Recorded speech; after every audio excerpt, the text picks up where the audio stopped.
dia. Bom dia. Vamos à Epístola de Paulo aos Efésios. O apóstolo Paulo na igreja de Éfeso. Através dessa carta vamos ver como os puritanos viviam em comunidade. Carta aos Efésios, em 6 capítulos. Uma das igrejas, para não dizer a igreja mais importante do Novo Testamento. Vemos a carta aos Efésios que ela é citada no livro de Atos. Ela é citada na sua própria carta, ela é citada em Apocalipse. Nós sabemos que o próprio apóstolo João foi pastor dessa igreja importantíssima. Então o pessoal diz que Pedro é papa porque ele foi o primeiro bispo de Roma, né? Nós sabemos que Pedro provavelmente, historicamente, nunca esteve em Roma, a não ser talvez na sua morte, mas se fosse possível escrever uma outra igreja importante para ser capital do cristianismo, com certeza não seria Roma. A igreja começou em Jerusalém. Então, se houvesse uma sede mundial da igreja, uma liderança mais importante do mundo, naturalmente seria a igreja de Jerusalém, ou Antioquia, onde os discípulos foram pela primeira vez chamados de cristãos, ou na Ásia Menor, onde são escritas as cartas do Apocalipse, e Éfeso como grande cidade dessa região. Dessa história de que a igreja da cidade de Roma sempre teve importância superior em relação às outras igrejas, é invencionice. Vamos à carta aos Efésios, ver alguns aspectos da teologia e da vida dos puritanos. No primeiro capítulo, é curioso que Paulo, na sua introdução, ele faz a introdução mais comprida de todas as cartas. Você vai perceber que ele começa a carta aos Romanos, aos Coríntios, às duas cartas, aos Gálatas, aos Filipenses, aos Colossenses, aos Tessalonicenses, com introduções muito curtas. Você vê que a Sociedade Bíblica coloca um títulozinho em negrito. Esses títulos não estão no original. Então, o que foi inspirado pelo Espírito Santo é o texto em si. Os títulos que coloca é a Sociedade Bíblica para tentar ajudar o leitor a entender quais são as partes do texto. Então, quando você vai abrir lá em Lucas 15, tem assim no capítulo, né? A parábola do filho pródigo. Não é que o Lucas escreveu aquele título. Aquele título ali é coisa da Sociedade Bíblica do Brasil ou de outra sociedade. Tanto é que está em itálico. Então, o que está em itálico não é do texto. E no capítulo 1 da carta aos Efésios, que é curioso, é que a introdução da carta é muito grande. Paulo começa a introduzir a carta e ele só termina no versículo 14. Ele se empolga. Ele está alegre demais com as verdades que ele está explicando.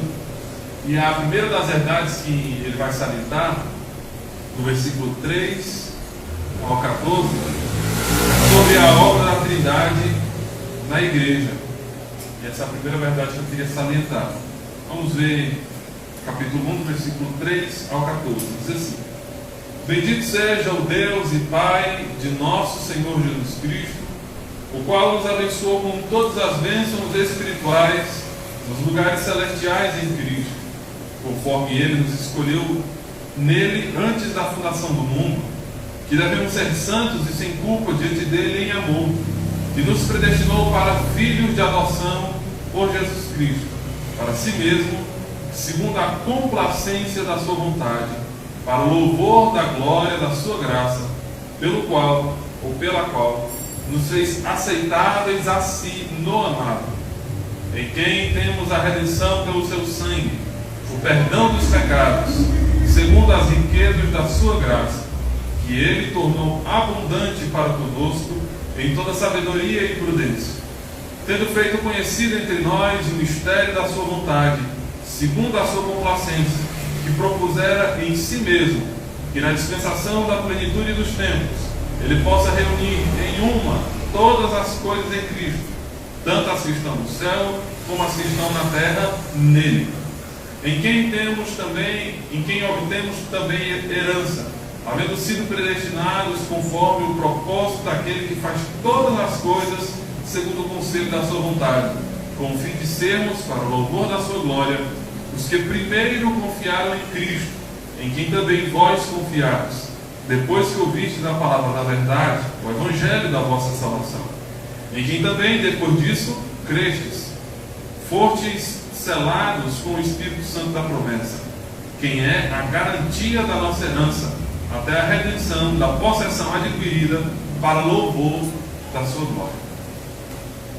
Paulo está exultando e ele fala de uma forma poética, de modo que nós podemos dizer que aqui não são versículos, são versos, como os salmos são versos, como textos de Lucas 1 são versos, Lucas 2 são versos, e não versículos, porque tem uma literatura poética, tem uma forma diferente de ser escrito. É como se fosse uma canção, ele está exultante. E ele está exultante com a igreja de Éfeso, e ela é apelidada de a carta da igreja, não porque foi uma carta escrita à igreja, já que Colossenses foi escrita à igreja, Filipenses foi escrita à igreja, mas porque a temática de Paulo em Efésios é tratar da doutrina da igreja. Como a igreja deve ser, qual o papel da igreja, quais são as obrigações da igreja, quais são as limitações, os problemas, os pecados da igreja, a unidade da igreja, tudo sobre a igreja. Assim como o Evangelho é exposto de uma maneira muito bela, a ponto de ser chamado de o quinto Evangelho, na carta aos Romanos. A carta aos Romanos é uma exposição clara da doutrina da salvação. Ele fala do pecado, do capítulo 1 ao 3, da justificação pela fé, do capítulo 4 ao capítulo 8, e do final do 8 até o capítulo 11 ele fala sobre a soberania de Deus na salvação. Depois do 12 ao 15 ele fala da nossa santificação. Na carta aos Romanos ele fala sobre a doutrina do Evangelho, a doutrina da salvação, a soteriologia, como se diz. Na carta aos Colossenses, por exemplo, o tema é a doutrina de Cristo. Ele está respondendo a heresias, explicando quem é Jesus. E na carta aos Efésios ele está explicando a identidade da igreja, o papel da igreja. John Stott, comentando a carta aos Efésios, diz que Cristo estava fundando uma nova humanidade. Porque assim como em Adão foi feita uma humanidade, em Cristo seria feita uma nova humanidade, com nova realidade, com novos deveres, com uma nova disposição mental, com uma nova consciência, com um novo papel, com um novo caráter. É a renovação de todas as coisas. A igreja é colocada pela Trindade. A igreja não é iniciativa dos homens, a igreja é iniciativa de Deus. No livro de Atos, quando a igreja estava diante de um cenário de perseguição e de inveja, o Gamaliel se apresenta lá diante dos homens e diz assim: se isso aí for de Deus, continua, se não for, acaba. E a prova que é de Deus é que estamos aqui até hoje. A igreja perseverou. A igreja perseverou, sobretudo, diante de Roma, em dois sentidos. A primeira maneira de Roma tentar destruir a igreja foi através da opressão. Roma tentou matar os crentes. Tentou não, Roma matou mesmo os crentes. Né? Roma matou os fiéis, Roma lançou no Coliseu, tirou os oficiais do exército que eram cristãos e humilhou eles. Aqueles que se negavam a acender incensos para César, adorando como Deus, foram mortos. A igreja foi trucidada. Mas aí Roma vai decaindo e a igreja vai sendo aceita e ganhando prestígio, e até chegar ao ponto de que ser cristão era obrigação, era a religião oficial do Estado. E aí Roma tem uma segunda maneira de tentar engolir a igreja, e essa maneira vai do século IV e V até o século XVI. Mais de 1000 anos, Roma continua tentando engolir a igreja, não mais matando, não mais na perseguição, mas Roma tenta engolir a igreja agora através da dissuasão, da heresia, de uma sistematização de doutrinas falsas, da perversão da fé cristã. E a igreja resistiu a Roma. A igreja persevera até hoje. E a igreja persevera porque há alguém agindo sobre a igreja, a Trindade. A obra da Trindade é vista, em primeiro lugar, em Deus o Pai, aquilo que a teologia chama de economia trinitariana. O que é economia trinitariana? Não tem nada a ver com dinheiro. Mas na nossa casa, se na sua casa sobra dinheiro, eu quero que você me conte o segredo, mas na nossa realidade, nós temos que saber administrar as coisas. Ou seja, tem o dia da carne, então não posso comprar carne no outro dia, eu tenho que comprar carne no dia da carne, no dia da fruta, e assim a gente vai fazendo nossas compras. Não, isso aqui tem que ser comprado no açaí pelo fardo, porque sai mais barato, e assim a gente vai se organizando. A economia da Trindade significa a maneira com a qual a Santíssima Trindade, Deus o Pai, Deus o Filho, Deus o Espírito Santo, operam na nossa salvação. Então, embora todas as três pessoas da divindade estão unidas em cada uma das obras, por exemplo, eu não posso dizer que foi apenas o Pai que abriu o mar vermelho. É verdade que Deus o Pai estava se revelando naquele momento, mas toda a Trindade estava envolvida na obra. Assim como Jesus em seu ministério. Ele veio porque foi otorgado pelo Pai. Quando ele foi batizado, vem a voz do céu: este é meu filho amado, em que eu me comprazo. em quem eu tenho posto todo o meu prazer. Então o ministério de Jesus estava associado ao Pai. Ele disse: meu Pai trabalha até agora e eu também. Ele disse que veio para fazer a vontade do Pai, em João 4. A minha comida e a minha bebida é fazer a vontade do meu Pai que me enviou. Em João 2, ele expulsa os vendilhões do templo porque estão pervertendo a casa do Pai dele. Então ele veio autorizado pelo Pai, ele veio enviado pelo Pai, comissionado pelo Pai. Em João 17, perto da crucificação, ele disse: Pai, torna a dar-me aquela glória que eu tinha contigo antes da fundação do mundo. Então no ministério de Jesus o Pai estava presente. Em João 14, Filipe, né, tinha que ser, diz assim: Senhor, mostra-nos o Pai. Jesus diz: meu filho, você está aqui esse tempo todo comigo, você não percebeu que as minhas obras são as mesmas do meu Pai? Se você não crê em mim, pelo menos crê pelo aquilo que eu tenho feito. Então o ministério de Jesus estava associado ao ministério e o trabalho do Pai na nossa salvação, mas também ao trabalho do Espírito Santo. Em Mateus, quando é dito que ele foi batizado, além da voz que veio do céu, o texto diz que o Espírito veio sobre ele como uma pomba. Em Isaías 61, isso é cumprido em Lucas, se eu não me engano, por volta também do capítulo 4. Jesus está na sinagoga, e daí o rabino abria um pergaminho e dava uma palavra sobre a lei, e se perguntava se algum dos irmãos tinha uma palavra. Alguém tem uma palavra de consolação, alguém tem uma mensagem para essa reunião. E Jesus se levanta, abre o rolo, exatamente no livro do profeta Isaías, no capítulo 61, e ele explica o texto, ele lê o texto primeiramente, né? O Espírito do Senhor está sobre mim, porque me ungiu para pregar as boas novas aos cativos, para libertar os oprimidos, para dar vista aos cegos, etc, etc. Aí apregou o ano aceitável do Senhor. Quando ele termina, a explicação do texto é muito curta. A explicação dele sobre o texto é: hoje se cumpriu essa profecia. Pronto. Tudo que Jesus fez, ele fez pelo Espírito Santo, no poder do Espírito Santo. É por isso que quando a mulher toca na orla das vestes de Jesus, ele diz: alguém tocou porque de mim saiu virtude, saiu poder. Então era no poder do Espírito Santo que ele fazia todas as suas obras. Então, em cada aspecto da obra da nossa salvação, todas as três pessoas da Trindade estão envolvidas. Eu até cito aqui John Owen, que diz: é importante lembrar que toda a Trindade está envolvida nesta obra de regeneração. Então, qual que é a obra do Pai destacada no texto? Bendito seja Deus e Pai do nosso Senhor Jesus Cristo, o qual nos abençoou com todas as bênçãos espirituais nos lugares celestiais em Cristo, conforme Ele nos escolheu nele, antes da fundação do mundo. O Pai nos predestinou, nós somos escolhidos de Deus. A salvação não começa no dia que você se converteu, a salvação começa antes do mundo existir, antes do sol brilhar, antes do mar barulhar, antes de tudo.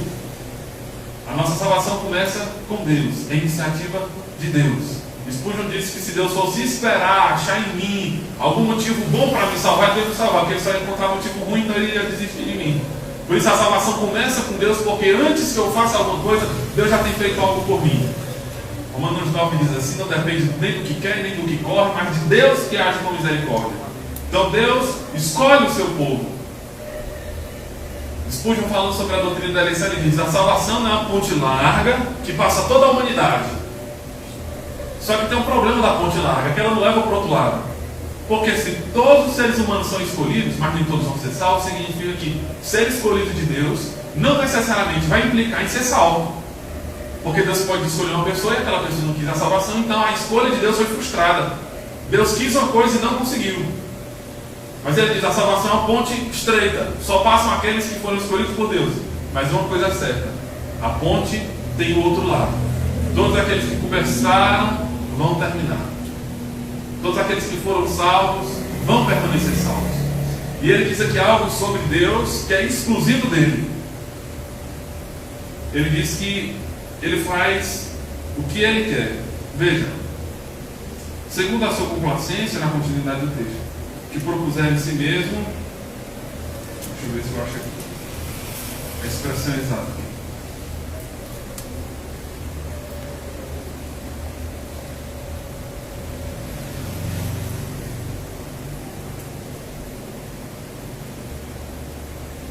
Segundo a sua complacência que propuser em si mesmo, que na dispensação da plenitude dos tempos ele possa reunir todas as coisas em Cristo.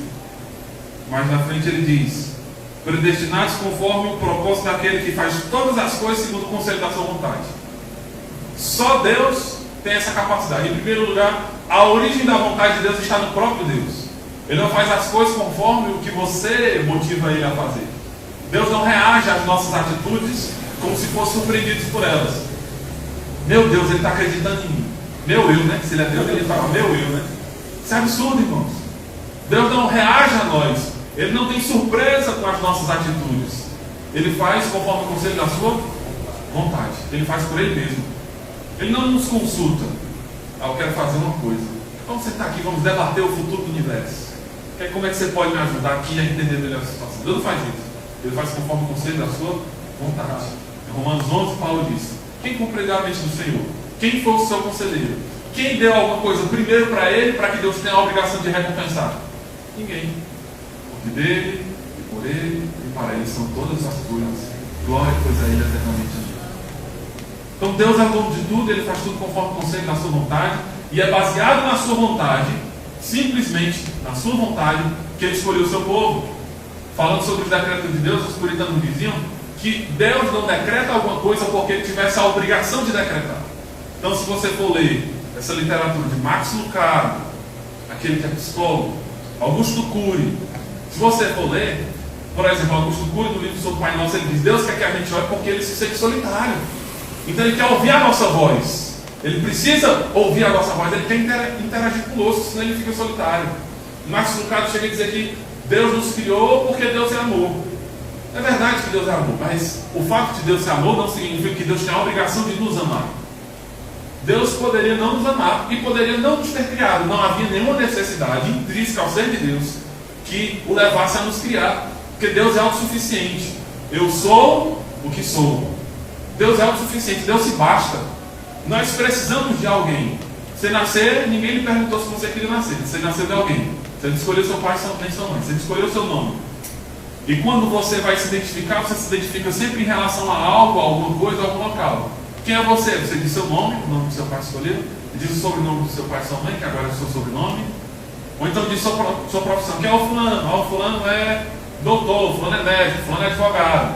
Ele está sempre se definindo em relação a uma função que ele faz em relação a outras pessoas. Ninguém pode dizer eu sou o que sou, porque nós somos mutáveis, porque nós somos frágeis, porque nós somos dependentes. Deus não. Ele fez tudo conforme o conselho da sua vontade. Outra coisa que só Deus pode fazer, e ele fez, é que tudo que ele quer fazer, ele consegue. Bem sei eu que tudo podes, e nenhum dos teus decretos, nenhum dos teus propósitos pode ser frustrado. Jó 42 diz isso. Nós queremos muito algumas coisas, mas elas estão fora do nosso alcance, fora da nossa capacidade. Na nossa salvação não. Tudo que Deus quer fazer, ele faz. Então foi do agrado de Deus querer salvar o seu povo, e escolheu para si um povo. Não que houvesse em nós algum motivo, que nós fôssemos aprazíveis, agradáveis a Deus, mas Deus escolheu simplesmente pelo seu querer. Outro destaque aqui para a obra da Trindade é a obra do Filho. Ele fala do Pai nos elegendo, depois fala do Filho. Ele diz que foi do agrado do Pai que na dispensação da plenitude dos tempos ele possa reunir em uma todas as coisas em Cristo. Deus quis ser rei. Por quê? Para ser rei é necessário que tenham súditos. Então Deus é rei, rei de alguma coisa. Então era necessário que alguma coisa existisse. Deus não precisava ser rei, embora ele seja soberano por si mesmo. Mas Deus quis criar o universo, quis criar a humanidade e quis escolher o seu povo para o salvar. E o objetivo de tudo é revelar a Cristo. Porque na vontade de Deus ele encerrou todos os debates da desobediência para com alguns usar de misericórdia. E o texto continua aqui dizendo sobre Jesus: em quem também vós confiastes, depois que ouvistes a palavra da verdade, o evangelho da vossa salvação, em quem também, depois disso, crestes. Cristo é o tema do evangelho. O evangelho é a revelação de Jesus. E a obra de Cristo é a redenção, é o perdão dos nossos pecados. O texto diz que nós temos herança através de Cristo. Você sabe que herança vem quando alguém morre. Nós temos herança em Cristo porque Ele morreu em nosso lugar. E aqui que está o sacrifício de Cristo também não é um sacrifício abstrato. Ele morreu pela humanidade, ele morreu por todo mundo. O sacrifício de Cristo é um sacrifício por pessoas específicas. Quando Jesus morreu na cruz, ele sabia exatamente quem você era, quais seriam os seus pecados. Sabia de tudo, ele morreu por você e ele morreu para perdoar os seus pecados especificamente. Um amor tão objetivo e tão claro, como se ele tivesse morrido não só por todos os eleitos, mas também individualmente por cada um dos seus eleitos. E se Deus tivesse predestinado uma única alma, Jesus morreria por essa única alma, pensando nessa alma, na salvação dessa alma. Jesus nos reme com o seu sangue, ele nos perdoa, ele paga o preço dos nossos pecados. E aqui que está, nós cremos que Cristo morreu pelo seu povo, e o seu povo é perdoado, que alguns chamam de expiação, de propiciação. E é interessante que desde o Antigo Testamento era assim: o sujeito ia oferecer um sacrifício pelo perdão dos pecados, ele levava a ovelhinha dele. Ele não podia oferecer, um sacerdote dizer assim: essa ovelha é por Israel. Não, a família levava a sua ovelhinha. Aquela ovelhinha morreu pelo pecado daquele sujeito. Assim, o sacrifício de Cristo não é abstrato, genérico. Ele morre pelos pecados do seu povo. Sempre quando a Bíblia vai falar sobre o objetivo ou a aplicação do sangue de Cristo, é pelo povo dele. Mateus 1, quando o anjo se encontra com José, e ele diz assim: o seu nome será Jesus, porque ele livrará o seu povo dos seus pecados. Efésios 5, que a gente vai ver daqui a pouco. Cristo morreu pela igreja, para lavar a igreja, para apresentar a igreja sem ruga, sem mácula diante de Deus. Então sempre a aplicação, o foco de Deus é o seu povo, o perdão dos pecados do seu povo. No livro Do Céu Cristo Veio Buscá-la, acho que é mais ou menos esse o título do livro, eles dizem que, os autores dizem que a base dessa doutrina da expiação eficaz e específica, ou seja, Cristo morreu pelo seu povo, a base dessa doutrina está em outra doutrina, que é uma doutrina central do Evangelho: a justificação penal. O que é a justificação penal? Nós cremos que Cristo na cruz leva o nosso pecado, assim como nós, quando cremos, recebemos, por causa do sacrifício na cruz que Ele fez por nós, a sua justiça. Então é uma troca. Se nós temos alguma participação na nossa salvação, é essa: é só o pecado. Tudo que a gente deu para Deus foi pecado e rebeldia. Então Cristo na cruz leva o nosso pecado e nós recebemos a sua justiça. Isso é justificação.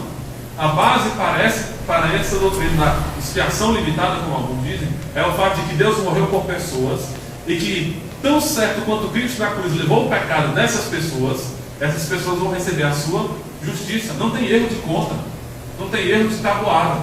A conta vai bater. Todas as pessoas pelas quais Cristo morreu vão receber a sua justiça.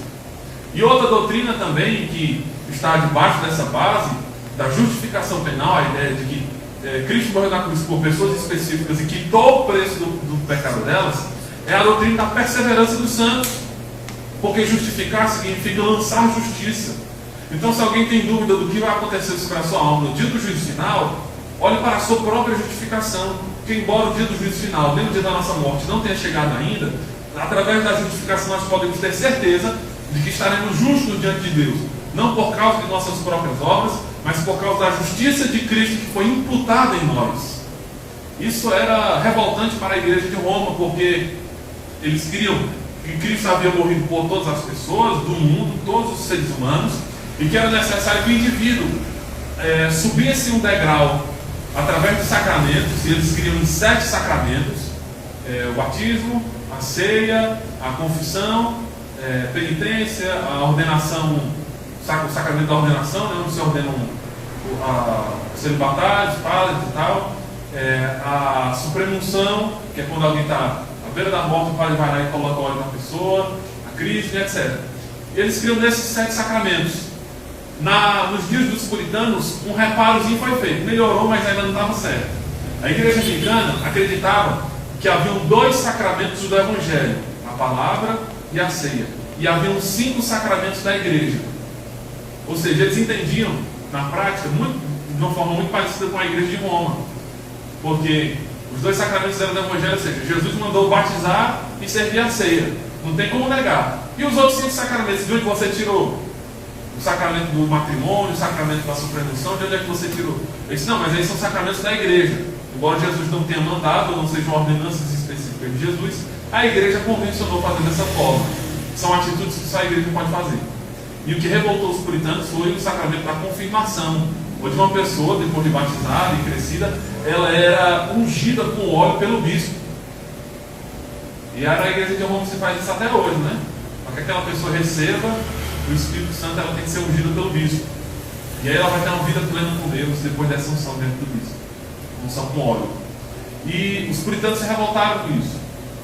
Então, o agir de Cristo na salvação é morrer pelos nossos pecados e quitar o preço dos nossos pecados. O agir do Espírito Santo, e aqui é o destaque de John Owen, que ele tem um livro traduzido em português, só um pouquinho do livro, é um livro extraordinário. Em inglês, que é a versão completa, mais ainda, que é sobre o Espírito Santo. Ele diz: foste selados com o Espírito Santo da promessa, que é a garantia da nossa herança até a redenção da possessão adquirida para o louvor da sua glória. O Espírito Santo age na nossa salvação. Tanto quanto o Pai é digno de glória, o Filho é digno de glória, o Espírito Santo é digno de glória. A mesma essência do ser de Deus que está no Pai e no Filho está no Espírito Santo. Se diz que os calvinistas ou que as igrejas tradicionais não creem no Espírito Santo, não têm o Espírito Santo, não creem em manifestações do Espírito Santo, não creem nos milagres do Espírito Santo, não creem nos dons, etc, etc. E eis o maior dom do Espírito Santo. Quando Atos diz que eles iam receber o dom do Espírito Santo, eles falavam sobre o próprio Espírito Santo, a posse do Espírito Santo, a plenitude do Espírito Santo. Quem disse não foi um evangélico, quem disse foi o Papa. O Papa Joseph Ratzinger, que é o Bento XVI, diz que de todos os teólogos protestantes, o que mais falou sobre o Espírito Santo foi João Calvino. Quem disse foi o Papa. Se até o Papa disse isso, então não tem como negar. João Calvino foi o teólogo do Espírito Santo. John Owen também, o teólogo do Espírito Santo. Havia pouco protagonismo para a pessoa do Espírito Santo na liturgia e na vida da igreja de Roma. Porque se haviam sacramentos e a única maneira de alcançar a graça seria buscando esses sacramentos mecanicamente, então se você quer arrependimento, você não precisa orar pedindo a Deus a graça do arrependimento. Você cria um mecanismo, você sobe a escadaria, você ajuda um pobre, você reza um texto e através disso você consegue o arrependimento. Então, se você pode fazer algo mecanicamente, cooperando com a graça de Deus, você não precisa buscar a graça de Deus. Eles acreditavam que a natureza do ser humano poderia ser tão requalificada ao ponto de buscar Deus por conta própria. E até nas leituras bíblicas, dos séculos 5, 6 até o século 12, eles liam o livro de Atos dos Apóstolos na liturgia menos de 10 vezes por ano. Então imagina que é uma igreja, centenas de anos, vamos supor que um sujeito viveu 80 anos. Ele ouviu leituras, não é nem um sermão, ele ouviu leituras do livro de Atos dos Apóstolos pouquíssimas vezes. A igreja estava tomada de ignorância. Por isso que os puritanos deram também tanta ênfase na pregação em leitura contínua, em lectio contínua. Ou seja, domingo após domingo, culto após culto, eles continuavam explicando o mesmo livro, as mesmas passagens sequenciadas. Então, o agir do Espírito Santo na nossa salvação é nos selar, é nos marcar, ou na nossa linguagem, se bem que hoje quase ninguém manda carta, a gente só recebe entrega, né? Da Shopee, etc. Mas no tempo que se mandava a carta, você colocava os selos. O selo era sinal de que aquela carta tinha um destino e ela ia chegar ao seu destino. Ou quem queria gado, né, marca o gado, mostrando que é o dono daquele animal. Nós somos marcados com o Espírito Santo. O selo da promessa, a garantia, o penhor da nossa redenção, até a posse da redenção adquirida. Aí você diz, irmão, mas o texto diz que Cristo morreu para remir os nossos pecados. Como é que está dizendo que ainda vai acontecer a nossa redenção? Porque nós somos salvos em vários sentidos. Na eternidade, Deus nos salvou de um destino mau, Ele nos predestinou. Nós somos escolhidos de Deus, mas isso não é tudo. Cristo morreu na cruz pelos nossos pecados. Ele garantiu a justiça que seria aplicada futuramente em nós. O Espírito Santo nos regenera, nos capacita a crer, nós recebemos o dom da fé. Mas isso ainda assim não é tudo. Mesmo o crente salvo, ele continua lidando com tentações, lidando até com pecados, ele continua lidando com doenças, porque, conforme o dizer dos puritanos, nossos pais não permaneceram no estado em que foram criados, mas eles caíram. E no que consiste o estado em que nossos pais caíram? O estado em que nossos pais caíram consiste no estado de pecado e de miséria. Então o pecado de Adão e Eva nos levou não apenas ao pecado, ou seja, o pecado original é o pai, é o provocador de todos os pecados pessoais. Eu não peco porque não tive uma presença forte dos pais, ou porque não fui criado na igreja, eu não peco porque eu não sou estudado, eu não peco porque o meu contexto me levou a isso, as pessoas ao meu redor influenciam. Não, nós pecamos por causa da nossa natureza caída. O pecado original é o pai dos outros pecados. Então nós entramos no estado de pecado em que nós perdemos a nossa pureza, a nossa bondade, a nossa justiça original e caímos no estado de miséria. E a queda nesse estado de miséria não é a queda moral, ou seja, não é fazer o que é certo e o que é errado, não é a queda no pecado. O estado de miséria é a degradação da matéria e do ser humano como ele é. Então quando o ser humano cai no pecado, a miséria entra no mundo. É por isso que tem furacão, é por isso que tem caos, é por isso que nós ficamos doentes, é por isso que nós morremos. Tudo isso decorre do pecado. Embora os crentes tenham sido perdoados dos seus pecados, as consequências físicas do pecado ainda são sofridas por nós, nas doenças e na morte. Então até o dia em que Cristo volte e nos redima, venha nos redimir, seria como é que conjuga o verbo, né? Venha nos redimir completamente, até que esse dia chegue, o Espírito Santo estará conosco, e Ele é a garantia de que esse dia vai acontecer. É por isso que em Apocalipse é descrito: o Espírito e a noiva dizem: vem. Maranata, ora vem, Senhor Jesus. O Espírito e a noiva. O Espírito está empolgando, motivando a noiva a dizer: vem, Senhor Jesus.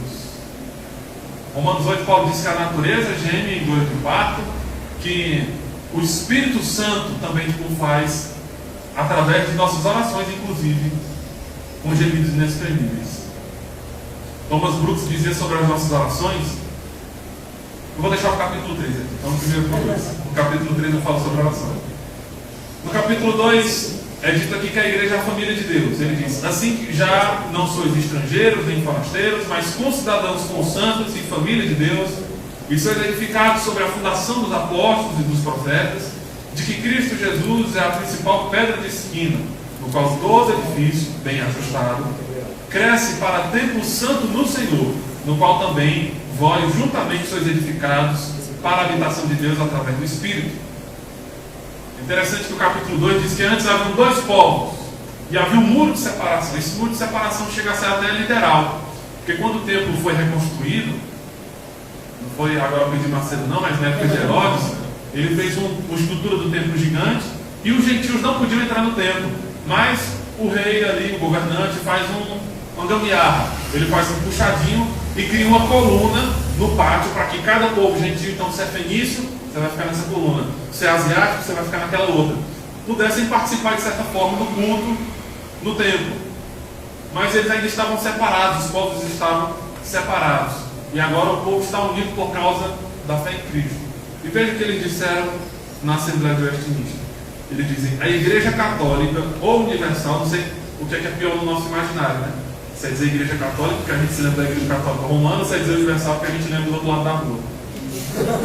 A Igreja Católica Universal, que é invisível, consta do número total dos eleitos que já foram, dos que agora são e dos que ainda serão reunidos em um só corpo, sob Cristo, seu cabeça. Ela é a esposa, o corpo, a plenitude daquele que cumpre tudo em todas as coisas. Colossenses diz: Cristo é tudo em todos. Então a igreja de Cristo, ela é espalhada. Católico significa mundial. Também não ajuda, né? Porque tem a igreja mundial. Se eu disser internacional também não vai ajudar. Mas é a igreja de todos os lugares, em todos os tempos, composta de todos os crentes. E ele diz aqui que a igreja é invisível. Essa igreja, espalhada em todo mundo, ela é invisível. Por quê? Porque é possível que alguém participe da igreja local, ou da igreja visível, e não faça parte da igreja invisível. Nem todo mundo que vem à igreja faz parte da igreja que Jesus Cristo vai voltar para buscar. Então nem todos aqueles que são membros de igreja evangélica, e hoje em dia cada vez menos, dada a fraqueza espiritual dos cristãos, nem todos aqueles que são membros de igrejas evangélicas são salvos. A igreja é espiritual e invisível. Paulo disse a Timóteo: o Senhor conhece os que são seus. Então no céu nós vamos ter muitas surpresas, né? Gente que a gente pensava que ia estar, não está, e gente que a gente tinha certeza que ia estar e estava. Então, a igreja é o povo de Deus, a plenitude do povo de Deus. Os puritanos tinham em altíssimo conceito a igreja de Cristo. Inclusive, um fator motivador para esse movimento de reforma ser intensificado na Inglaterra foi a mudança da igreja. Eles tinham uma igreja onde os homens se ornamentavam excessivamente. Spurgeon chamava os pastores anglicanos de pregadores pavão. O sujeito usava tanto brilho, tanta cor, que se prestava mais atenção na roupa que ele usava do que no culto, mais na cerimônia do que na mensagem. E eles tinham a corrupção, e uma coisa que os puritanos, os três filhos de Francisco, né? Os três filhos dos puritanos tinham grande aversão, e todos eles tinham isso em comum, era o episcopado, o governo da igreja através de bispos. Eles tinham um calafrio só de ouvir essa palavra, bispo. E hoje em dia as igrejas evangélicas estão voltando com isso, né? Igrejas episcopais, igrejas sendo lideradas por bispos, formal ou informalmente. Ou igreja onde tem um pastor, e acima do pastor tem um bispo. Alguns chegam a dizer até bispo primaz. O bispo primaz, irmão, não é o Papa. O Papa é o bispo primaz, o bispo de Roma. Então igrejas evangélicas têm seus pequenos papas. Igrejas que só se movem diante da autoridade de um único homem, e ele é que troca os pastores, ou bispos em nível formal, ou seja, o sujeito, todo mundo chama ele de bispo fulano, como em nível informal, o sujeito é pastor, em tese é igual aos outros pastores. Só que ele tem autoridade sobre os outros. É um pastor que manda nos outros, que troca gente de igreja e congregação, é um pastor que diz como tudo deve ser. Essa é a autoridade episcopal que os puritanos abominavam. E os três filhos dos puritanos tinham práticas diferentes. Esses três filhos eram os presbiterianos, os batistas e os congregacionais. A igreja batista é a igreja congregacional, tem assembleias, os irmãos sabem disso, lógico. Tem assembleias em que as pautas são votadas pelos membros da igreja. Na igreja presbiteriana se tem assembleias e um conselho de pastores, para que um único homem nunca venha tomar decisões sozinho. Primeiro porque nós somos pecadores, e deixar a igreja na mão de uma única pessoa é muito perigoso. Porque por mais que seja um homem de Deus, ele é pecador. E ele vai moldar a igreja conforme a sua imagem. Ele vai deixar a igreja com a sua cara, não a semelhança de Cristo. E não apenas por causa do pecado, mas por causa da natureza de Deus. Nós temos um Deus que subsiste em três pessoas: Pai, Filho e Espírito Santo. Deus é um Deus comunitário. Deus é um Deus familiar. Então a ideia de Deus é que a sua igreja seja governada também de modo conjunto, de modo plural. Então os puritanos tinham aversão ao episcopado. 90%, a maioria deles não eram a favor desse tipo de governo. Terceira lição, e aqui eu falo sobre oração, é que a igreja é o povo piedoso. No capítulo 3, Paulo faz a oração que o Hernandes Dias Lopes diz que é a oração mais ousada da história. Ele diz assim a partir do 13: por causa disso me ponho de joelhos perante o Pai de nosso Senhor Jesus Cristo, do qual toda a família dos céus e na terra toma nome, para que vos conceda, segundo as riquezas da sua glória, que sejais fortalecidos com poder pelo seu Espírito no homem interior, para que Cristo habite no vosso coração pela fé, a fim de, estando arraigados e fundados em amor, possa ser capaz de compreender com todos os santos qual a largura, o comprimento, a profundidade e a altura, e conhecer o amor de Cristo, que excede todo conhecimento, para que sejais cheios de toda a plenitude de Deus. Ora, aquele que é capaz de fazer tudo muito mais abundante além daquilo que pedimos ou pensamos, segundo o poder que em nós opera, a Ele seja a glória na igreja, por Cristo Jesus, em todas as gerações, para sempre e sempre. Amém. Os puritanos tinham um senso de que a igreja era um povo devoto.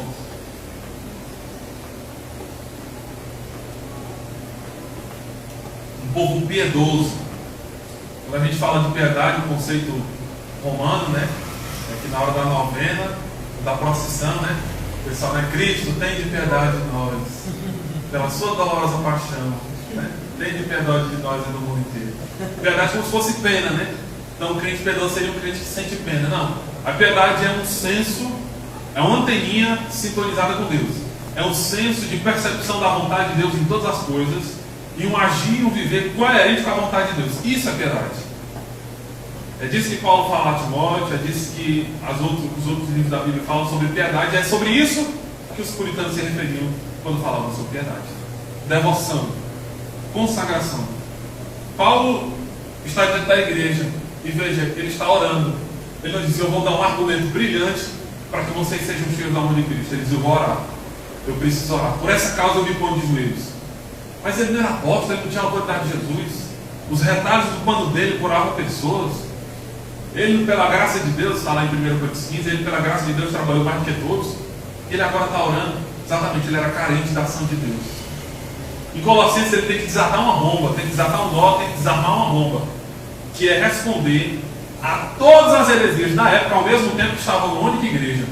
É como se o sujeito fosse para o hospital com o braço cortado, com a perna quebrada, com corona e com febre alta. E o médico tivesse cuidado de tudo do mesmo jeito. E Paulo vai dar um remédio muito bom para isso. Ele não vai usar argumentos. Irmão, vocês sabem que eu conheço mais de vocês, então eu vou ensinar vocês como é que tem que ser. Não, em Colossenses, ele, antes de argumentar qualquer coisa, antes de fazer apologética, de defender os argumentos, ele começa a orar. Ele diz, irmãos, desde que eu ouvi como é que está a situação da igreja, eu me pus de joelhos diante de Deus. Eu fui orar. Oração. Mateus disse aqui, Atos 6,4. Por esta causa, nós nos consagraremos ao ministério da oração e da palavra. Por que a oração primeiro? Porque sem a oração a gente não pode ter contato com a palavra de Deus. Não pode entender a palavra de Deus. Nós não temos autorização para manusear a palavra de Deus.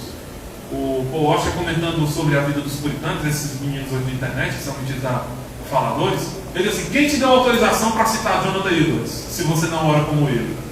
Quem te deu autorização para bulir, né? Como a gente diz, sabe? Para bulir o que esses homens produziram, se você não está disposto a orar como eles oraram? Amar a igreja como eles amaram? Então Paulo está se pondo de joelhos, ele está pedindo algo em oração. E veja, ele não está pedindo apenas por necessidades diárias, necessidades geniais, necessidades financeiras. Ele está rogando por aquilo que há de mais importante na oração, que é desfrutar da presença de Deus, do ser de Deus, contemplar a Deus, ver a Deus pela fé, ver o que não pode ser visto através da fé e receber Deus em si. As expressões de Paulo em Efésios são muito pesadas.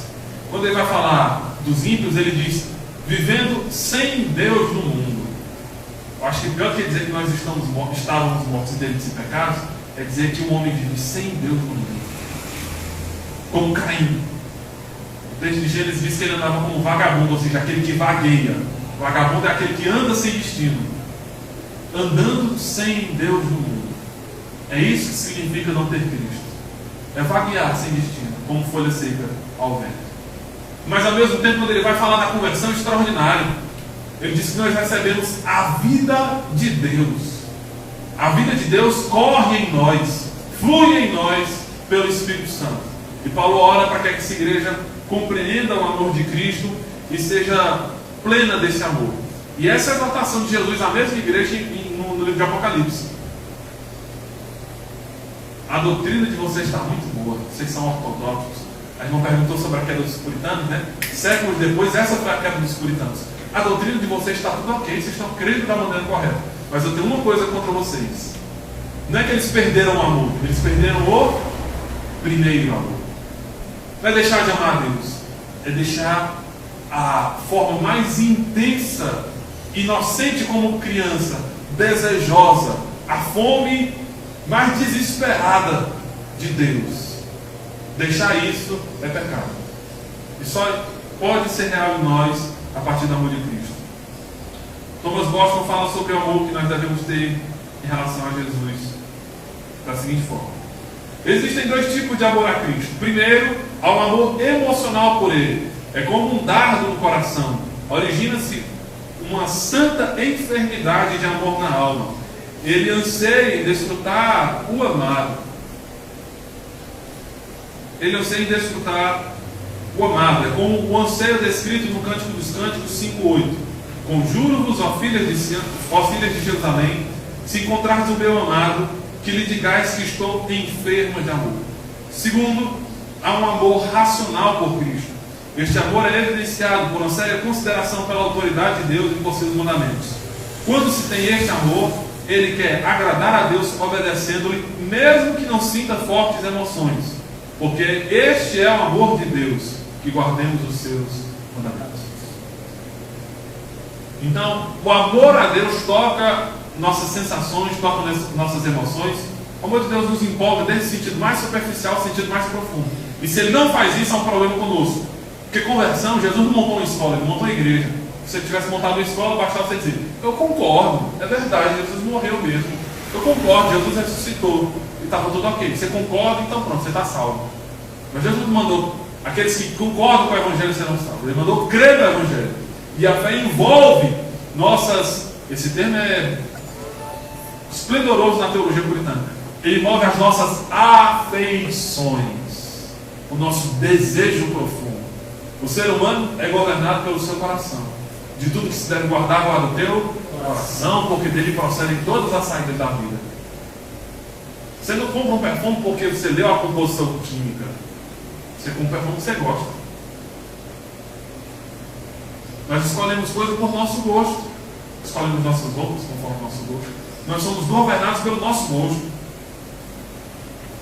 Então, as afeições do homem têm que ser mudadas. E é fácil também, através das afeições, perceber quando alguém é um não convertido, que ele nunca teve afeições sinceras por Deus. Ele nunca chorou pelos seus pecados. Ele nunca desejou a Cristo. Ele nunca renunciou ao pecado com prazer. Ele nunca renunciou até ao que é lícito. O tempo na diversão para dedicar um tempo em oração. Um tempo comendo para dedicar um tempo em jejum. Nunca houve uma sede de Deus. Mas além desse amor que envolve emoções, afeições, gostos e preferências, esse amor ardente, há também um amor. Ninguém foi? Foi só? Oi? Voltou. Além do amor emocional, há o amor racional. E nesse também nós somos carentes nos nossos dias. Porque nossas afeições, elas mudam às vezes. Nós temos que ter cuidado. Quando você não sentir que você é salvo, quando você, irmão, não estou sentindo a presença de Deus. Não é assim que é dito nos cultos, né? Ô, meu irmão, se você chegou nesse lugar, você está sentindo algo diferente, Deus está aqui. Às vezes você nem está, mas diz: eu estou sentindo. O fato de eu não estar sentindo não significa que Deus não está presente. O fato de eu não sentir também não é pecado. O crente espiritual é aquele que faz o que sente. Ô, irmão, estou sentindo de Deus de lhe dizer uma coisa. Sentir, irmão, sentir, a gente sente até dor de barriga. Ó, estou sentindo de Deus, estou sentindo. Mas o cristianismo envolve a razão do homem, a convicção. Mesmo que eu não sinta nada, eu tenho a obrigação de orar, porque Deus me mandou orar. Estar na presença de Deus. Mesmo quando eu não sentir que não estou sendo ouvido, quando eu não sentir uma interação espiritual em algum sentido, Ele continua me ouvindo. Quando eu não sentir que meus pecados foram perdoados, isso não vai tirar o perdão dos meus pecados. Quando eu não sentir o Espírito Santo, quando eu não sentir alegria, nós não somos governados apenas por nossas afeições, mas também pela nossa razão, o amor racional por Cristo. Isso aqui, esse termo que os puritanos usam, é muito parecido com um termo na história da igreja, que principalmente os monges usaram, que é chamado de ascese. Ascese é a prática do exercício espiritual. Os puritanos usavam esse termo, exercícios espirituais. E quando você vai na academia, eu nunca fui, por isso eu não sei como é, mas suponho que você já tenha ido, você não para de fazer certo exercício quando você começa a cansar. Não, cansei, não quero mais não. É justamente aí que você precisa continuar. Porque se você não continuar depois de cansado, depois de sentir algum tipo de desconforto, você não vai se desenvolver fisicamente.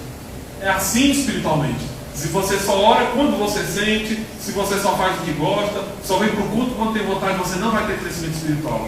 O exercício espiritual está em ter disciplina para superar essas dificuldades.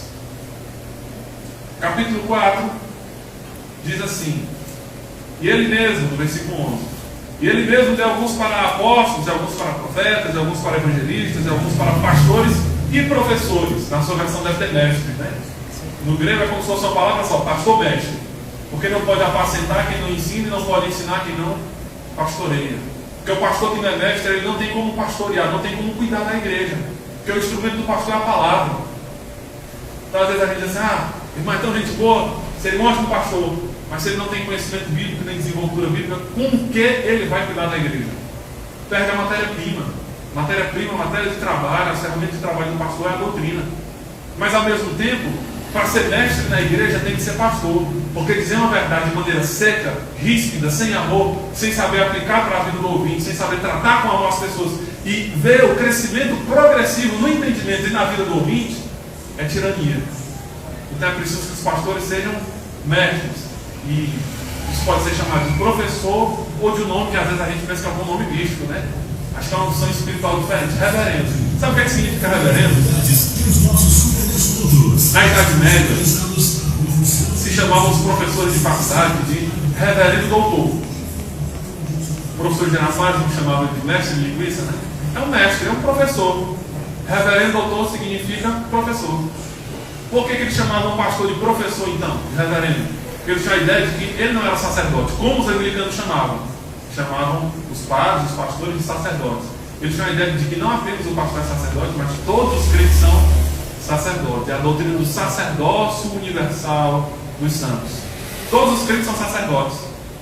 Mas aquele homem tinha sido dotado por Deus para ensinar a igreja. Por isso ele era um professor.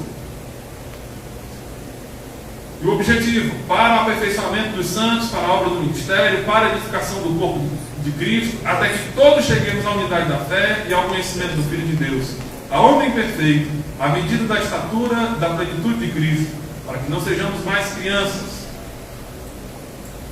Saiu aqui, pai.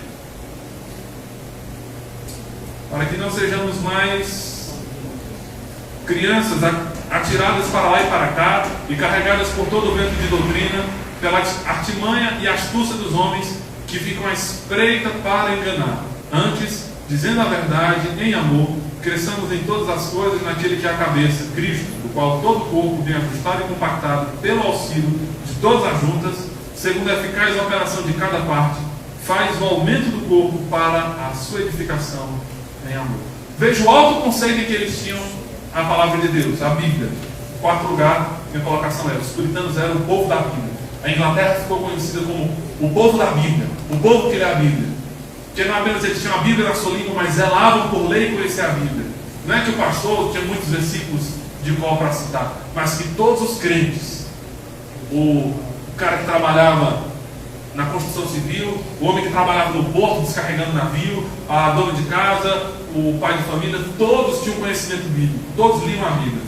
Ezequiel Hopkins diz: a Bíblia é o livro estatuto do reino de Deus, no qual se inclui todo o corpo da lei celestial, as regras perfeitas de uma vida santa e a promessa de uma vida gloriosa.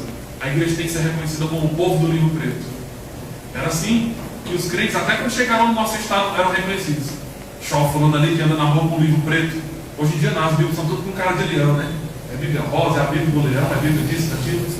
A igreja tem que ser conhecida como o povo do livro preto, o povo da Bíblia, que conhece Bíblia. Tem a história de um irmão comum do Dia dos Puritanos, que ele trabalhava no vagão de trem, carregando aqueles carrozinhos, né, que a gente chama de carro-bar, e levava alimentação como se fosse serviço de bordo, né? Como se fosse um almoço, só que de trem. E ele fazia aquele serviço de manutenção, conferia bilhete e tal. E ele era chamado de Bíblia. Ó, lá vem o Bíblia. Porque todo dia ele procurava decorar um versículo novo da Bíblia. E os passageiros lá sabendo disso perguntavam: Bíblia, me diz aí qual o versículo de hoje. E ele dizia o versículo do dia. No outro dia da mesma forma: Bíblia, qual é o versículo de hoje? E ele citava o versículo do dia. A igreja tem que ser conhecida como o povo da Bíblia. Quinta colocação, e essa também preciosíssima: a igreja é centrada no culto. Capítulo 5, do versículo 15 ao 21 diz: portanto, vede prudentemente como andais, não como tolos, mas como sábios, remindo o tempo, porque os dias são maus. Como é que eu vou remir o tempo? Ele vai explicar. Por isso, não sejais insensatos, mas entendei qual a vontade do Senhor. Como é que eu vou saber a vontade do Senhor? Calma, ele vai explicar. Então, tem uma maneira de remir o tempo, de entender a vontade de Deus. Em terceiro lugar, de se encher do Espírito. Ele diz: e não vos embriagueis com vinho, no qual há excesso, mas enchei-vos do Espírito. Como? Mas, aliás, falando entre vós com salmos, hinos e cânticos espirituais, cantando e louvando ao Senhor no vosso coração, dando sempre graças por todas as coisas a Deus e Pai, em nome de nosso Senhor Jesus Cristo, sujeitando-vos uns aos outros no temor de Deus. Esse paralelo está lá na carta aos Colossenses também. O centro da igreja é o culto. Vou usar um termo que a gente não usa, e é até bom que não seja usado, é missa. Porque a igreja de Roma diz que há um sacrifício na missa, por isso que eles chamam a celebração dominical, a celebração diária de missa. Mas no final da missa, é dita as palavras em latim de Jesus, em Mateus 28, em latim missa est, ou seja, eu vos envio, essa é a missão. É por isso que nós, mesmo não chamando o culto de missa, nós chamamos o evangelismo de fazer missão, fazer missões, porque missão é a extensão da missa. Eu só posso ir ao mundo, a igreja só está autorizada a ir ao mundo pregar o evangelho depois que ela se congrega. Então nós não podemos ser ativistas. A igreja tem que estar nas ruas, a igreja tem que estar... É tudo verdade. Mas nós só podemos fazer isso à medida que nós estamos unidos como crentes em torno do culto a Deus. O culto une os crentes. Ele diz, falando entre vós. Isso lembra, sabe o que? Isaías 6. Os anjos diziam uns aos outros: Santo, Santo, Santo é o Senhor dos Exércitos, toda a terra está cheia da sua glória. Eles diziam uns aos outros, não como se não soubesse, mas muita empolgação. O salmista tem salmo que ele conclama até a natureza para adorar a Deus. Ele está exultando em Deus. Então o culto é o espaço onde nós não apenas professamos nossa fé, crescemos em fé, recebemos a palavra de Deus, recebemos os sacramentos, agradecemos a Deus e nos congregamos como povo de Deus, como também o espaço onde nós auxiliamos uns aos outros. O crente mais forte do universo não resiste muito tempo sem culto. E esse foi o maior desastre da pandemia. A igreja fechada. Se você sentiu falta de ir no shopping, sentiu falta disso e daquilo, mas não sentiu falta do culto, irmão, tem algum problema com você. No Salmo 137, quando eles estão exilados na Babilônia, o salmista diz: se eu não me lembrar de ti, Jerusalém, que minha língua fique seca e pregada na boca, que alguém venha e corte minha mão. Se lembrar do culto, desejar o culto. O culto era o centro da vida da igreja, o centro das famílias e o centro da vida devocional. Porque a devoção pessoal e diária não substitui a reunião do povo de Deus. Você pode orar todo dia, ler a Bíblia todo dia, mas você precisa congregar com os santos. Você pode também ir ao culto familiar, mas esse culto familiar só faz sentido a partir da reunião da igreja. E eles reservavam a semana toda pensando nisso. Trabalhavam pesado 6 dias da semana, sem feriado e sem prensado, né, que a gente gosta do imprensado. Sem feriado, sem prensado, trabalhavam 6 dias na semana para dedicar o primeiro dia da semana exclusivamente para a adoração a Deus. Descansavam, trabalhavam, se organizavam em suas rotinas para isso. Hoje em dia, o domingo é o dia de quê? Dia da faxina. Vou limpar em casa, o dia de limpar a casa é domingo. Degustação bem alta, vai a casa, né? Não, o domingo é o dia do almoço mais chique da semana. É lá que você vai a dona de casa passar a manhã e a tarde todo dia na cozinha fazendo almoço. O almoço do domingo. Não, domingo é o dia do lazer. A gente passa a semana toda trabalhando, vamos passear domingo. Aí termina o culto, os crentes vão para onde? Para a pizzaria. E a mocinha da pizzaria, por que ela não veio para o culto? Porque ela tinha que estar na pizzaria fazendo pizza para os crentes que vieram para o culto serem servidos por ela. Então, de certa maneira, ela foi impedida até por nós de vir à igreja. Porque enquanto tiver gente lá indo comprar pizza domingo, vai ter gente vendendo. Eles tinham alto zelo culto a Deus. Robert Murray McShane explica no sermão por que ele amava o dia do Senhor, o domingo. Ele diz: razões pelas quais eu amo o dia do Senhor. Primeiro, porque o dia é do Senhor. Segundo, eu amo o dia do Senhor porque ele é uma relíquia do paraíso. É um artefato. Você nunca entrou no Jardim do Éden, mas você quer conhecer o que é o Jardim do Éden? Cultue com a igreja. Assim como Deus vinha e descia sobre o Éden e se manifestava na viração do dia e chamava Adão pelo nome, ensinava a sua vontade e se relacionava com ele, assim também Deus faz no culto da igreja.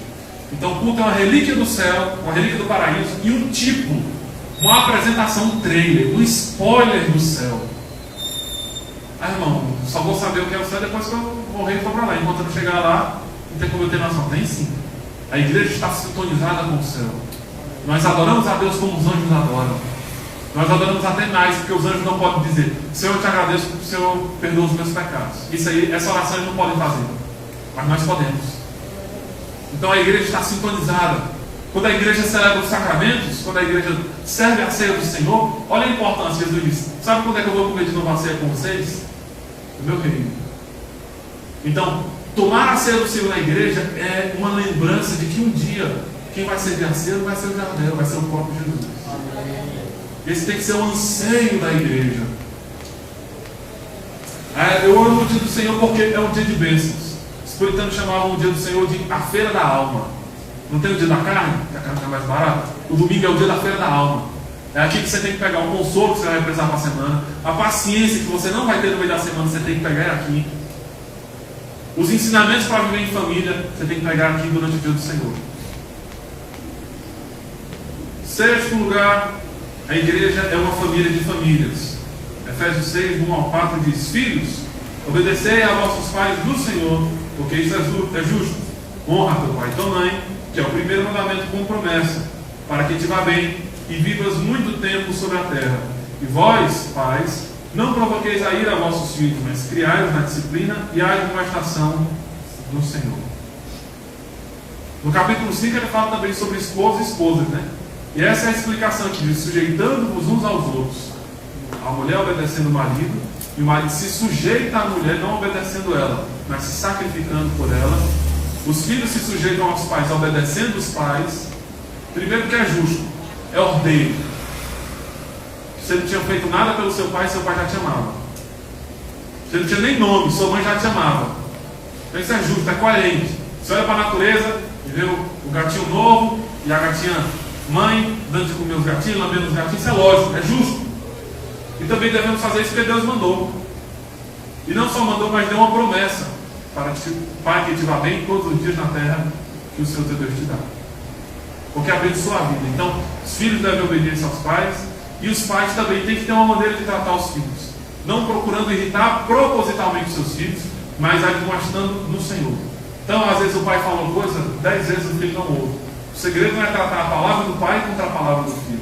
É usar a palavra de Deus contra o comportamento rebelde do filho. Então, quando a sua palavra não der jeito, até antes que ela não dê jeito, use logo a palavra de Deus. Os pais têm que ter conhecimento da Bíblia para usar em relação aos seus filhos. A igreja é uma família de famílias. O Jonathan Edwards comentou: toda família cristã deve ser como uma pequena igreja consagrada a Cristo e totalmente influenciada e regida por suas leis. A educação e a ordem na família são alguns dos principais meios de graça. É incrível como a rotina das igrejas evangélicas hoje estão apartadas da família. É incrível como se pensa muito pouco sobre família, se prega e se aplica muito pouco nos sermões sobre família. Como se vê cada membro da família, como se conhece muito pouco as famílias que congregam nas igrejas. As pessoas são ilustres e desconhecidas. É incrível como o cristianismo não implica mais em conversão de famílias inteiras, mas de apenas poucos indivíduos que são o único representante, às vezes, da sua família na igreja. E a igreja não tem uma preocupação e envolvimento de alcançar os demais daquela casa. Aquela pessoa vai passando anos e anos indo solitária à igreja, por falta de assistência do próprio povo de Deus. A igreja é a família de Deus, uma família composta de famílias. Você quer saber se a igreja está forte? Veja se as famílias da igreja estão fortes. O termômetro espiritual da igreja pode ser medido na família. Nós divorciamos espiritualidade de vida e família. Na verdade é o contrário. É na família que nós mostramos quem somos. Porque às vezes o sujeito não tem coragem de gritar para o outro irmão no meio da assembleia da igreja. Mas em casa, se ele estiver irritado, ele grita. É na família que ele mostra o comportamento iracundo. É na família que ele mostra a fidelidade dele a Deus. É na família que ele mostra a prudência dele em agir, a sabedoria. Tem a história do menino conhecida, né? Mamãe, vamos morar na igreja, porque o papai é tão bom. Não quero voltar para casa, não quero morar na igreja. Meu pai é muito bom. Então, dessas verdades, resta alguma dúvida aos irmãos, algum ponto de esclarecimento, um ponto que não foi tão bem explicado, algum comentário?